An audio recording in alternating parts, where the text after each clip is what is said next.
Hello YouTube, Sam here from youtube.com/onlivegamer for the new Boston. And in this tutorial we're going to be continuing our calculator.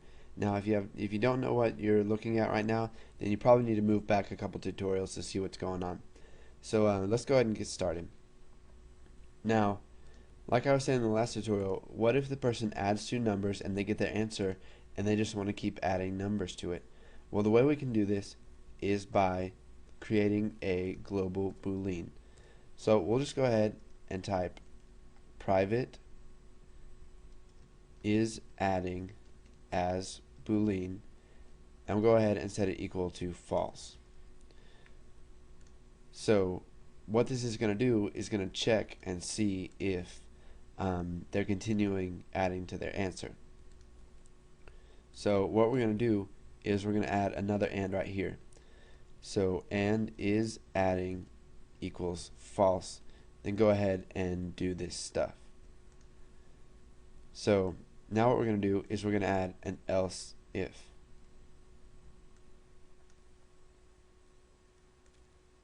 Go ahead and take this then out.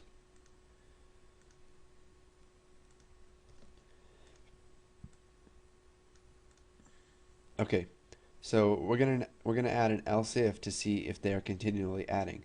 So else if is adding, then now by using just is adding, so it's basically saying else if true then. So if is adding is true, then do this. You don't have to add something to check the value. You don't have to say else if is adding equals true. You can just do else if is adding.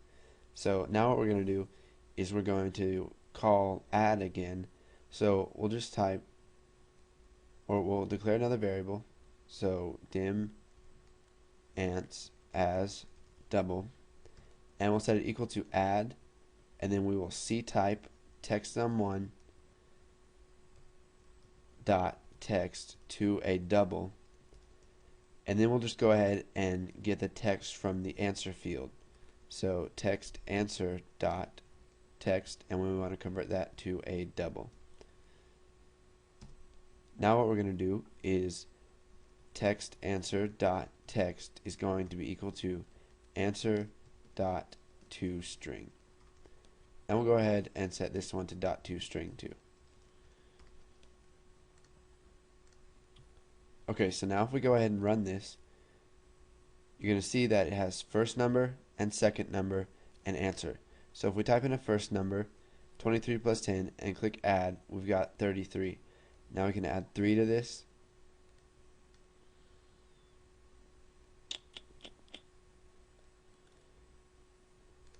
And you can see that we get the value 13.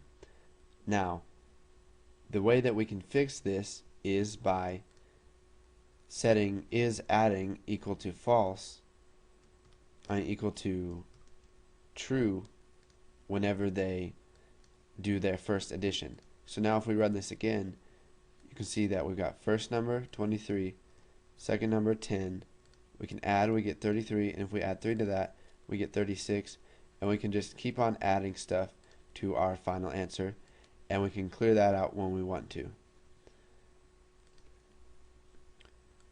Okay, so this is fairly simple code. It may not be the most efficient or the best way to do it, but for beginners, this is very easy to understand and you can get good results from it.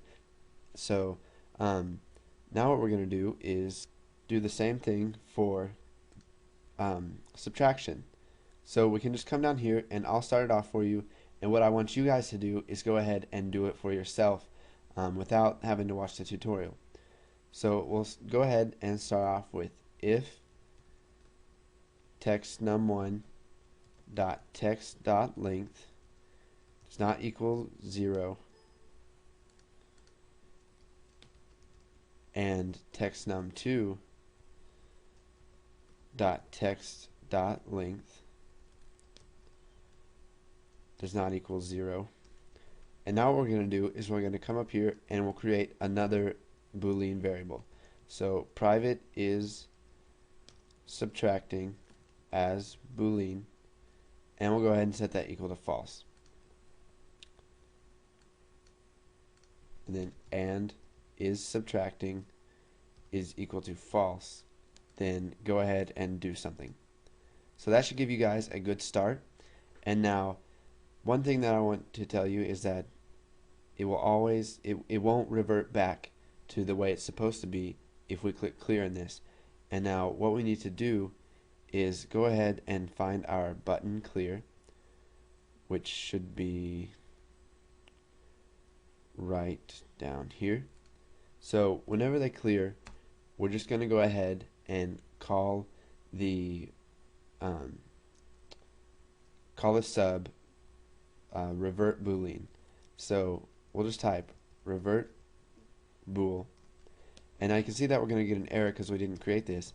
So we'll just go ahead and create the revert bool sub. So private sub revert bool. We don't need any arguments, and so we'll set is adding equal to false, is subtracting equals false.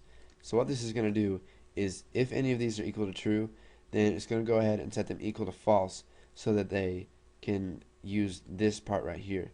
Now if we don't reset those back to false once we do it, this part of the if statement will not run because is adding will be true for the rest of the time that we run the program. So if we go ahead and run this, type in our first number, second number, we can add, and we can keep adding, and then when we click clear, it will let us use both of these again. So go ahead and do the button subtract click. You can even move on to the other buttons. I'll be going through the subtract real quick in the next tutorial just in case you couldn't figure it out, and then I'll do the rest of the buttons. And thanks for watching, and stay tuned for the next tutorial.